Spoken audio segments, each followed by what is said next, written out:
Creator store front ফেচবুকৰ নতুন tools বহুতে পাইছে আৰু বহুতে পোৱা নাই, গম পোৱা নাই, কিন্তু বহুতৰে লক হৈ আহিছে, বহুতৰে ছেটআপ কৰিবলৈ ওলাইছে।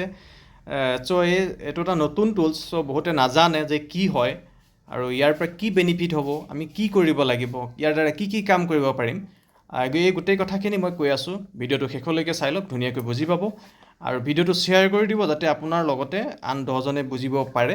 বহুতে যিটো এইটো নাজানে নতুন টুলছ, বহুতে মোক মেছেজ কৰি আছে, চ' ভাবিলোঁ ভিডিঅ' আকাৰত আপোনালোকলৈ পঠাই দিওঁ। আমি গম পাওঁ যে এটা কথা গম পাওঁ যে 31 আগষ্টৰ পাছত কিছুমান টুলছ আমাৰ নাথাকিব, বোনাছ নাথাকিব, এডছ অন ৰিলছ, ইনষ্টিমেটছ, তেনেধৰণে কিছুমান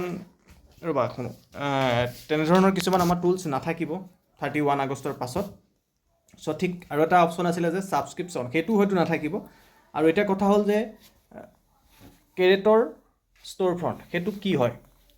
সেইটো এনেকুৱা এটা টুলছ যিটো আমি ছাবস্ক্ৰিপশ্যনটো বদলি সেইটো আহিছে বুলি ধৰি ল'ব লাগিব। ছাবস্ক্ৰিপশ্যনত কি কি বেনিফিট হয় আপোনালোকে নিশ্চয় গম পাইছে। ঠিক তেনেকুৱা এটা টুলছেই হ'ল ক্ৰিয়েটৰ ষ্ট'ৰ ফ্ৰণ্ট। এইটো ছেটআপ কৰাৰ পাছত আপোনাক ফ্ৰেণ্ডছে পে' কৰিব লাগিব। ইয়াত যে ভিডিঅ'গ্ৰাম বুলি থাকিব, মানে ধৰক আপোনাৰ ফ্ৰেণ্ডছসকলে, ফলোৱাৰসকলে তেওঁলোকৰ বিশেষ বিশেষ কিছুমান টপিকৰ ওপৰত হয়তো আপোনালৈ ৰিকুৱেষ্ট পঠাব যে আপুনি আমুকটো বিষয়ৰ ওপৰত মোক এইটো ভিডিঅ' বনাই দিয়ক। কিবা ইভেণ্ট থাকিব, ইভেণ্টটোৰ ওপৰত ভিডিঅ' বনাবলৈ ক'ব। চ' ফেচবুকে সেই ইভেণ্টটোৰ বা সেই বিষয়বস্তুটোৰ ওপৰত কিমানখিনি পইচা দিব লাগিব সেইটো ফেচবুকৰ ফালৰ পৰা বান্ধি দিব। চ' সেইখিনি আপোনাৰ ফলোৱাৰ বা যিসকলে ৰিকুৱেষ্ট পঠাব তেওঁলোকে পে' কৰিব লাগিব। পে' কৰাৰ বিনিময়ত আপোনাৰ ভিডিঅ'টো তেওঁলোকে ডাউনলোড কৰি ল'ব পাৰিব, হয়তো নিজৰ নিউজ পেডত যাব, এনেকুৱা ধৰণৰ কথা।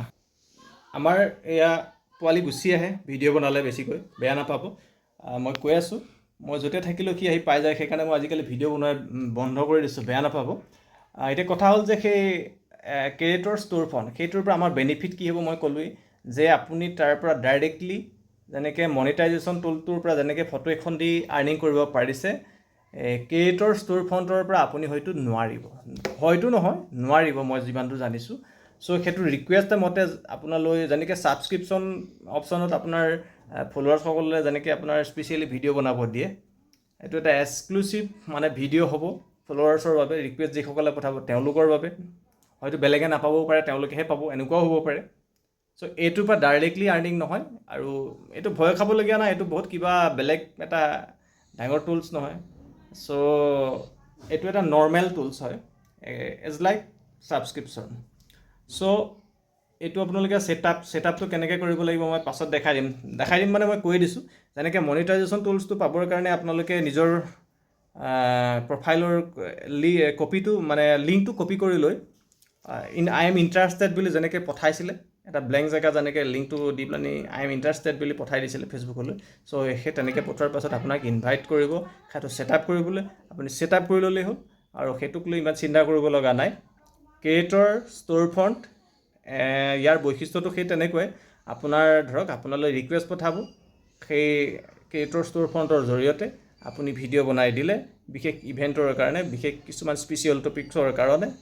চ' সেইটোৰ পৰা আপুনি আৰ্নিং কৰিব পাৰিব। আপোনাক কোনোবাই পে' কৰি দিব লাগিব, কোনোবাই পে'মেণ্ট নকৰিলে আপুনি তাৰ পৰা আৰ্নিং কৰিব নোৱাৰে। আপুনি যিমান ভিডিঅ' বনাই তাৰ দ্বাৰা দিলেও এইটো কামত নাহিব, মই যিমান দূৰ বুজি পাইছোঁ। চ' ইয়াৰ পাছত কি আহে ভালকৈ চাওঁ। এইখিনিয়ে কথা। ক্ৰিয়েটৰ ষ্ট'ৰ ফ্ৰণ্ট যিসকলে পোৱা নাই চিন্তা কৰিব নালাগে যে মই কিয় নাই পোৱা, আহি আছে লাহে লাহে, আৰু যেতিয়া আহিব ধুনীয়াকৈ ছেটআপ কৰি ল'ব। আৰু মই নিজেও পোৱা নাই, পালে কেনেকৈ ছেটআপ কৰিব লাগে আপোনালোকক দেখাই দিম। যিসকলে পাইছে ছেটআপটো কৰি ল'ব, পাৰিলে স্ক্ৰীনশ্বট মোক দি দিব, মই কি ওলাই মই তাত চাই আপোনালোকক মই বুজাই দিম। আৰু ৰিকুৱেষ্ট কৰিলোঁ বেয়া নাপাব, মই বেছিকৈ আজিকালি ভিডিঅ' নিদিয়া হ'লোঁ। চ' আমাৰ পোৱালি আহি য'তে থাকিলেও মোক লগ পাই যায়। চ' চৰি, বেয়া নাপাব, ভিডিঅ' এই পোৱালিটোক লৈ কৰিবলগীয়া হৈছে, লুকাই কৰি আছিলোঁ, আহি ওলাই গ'লেহি। থেংক ইউ, পিছত পুনৰ লগ পাম।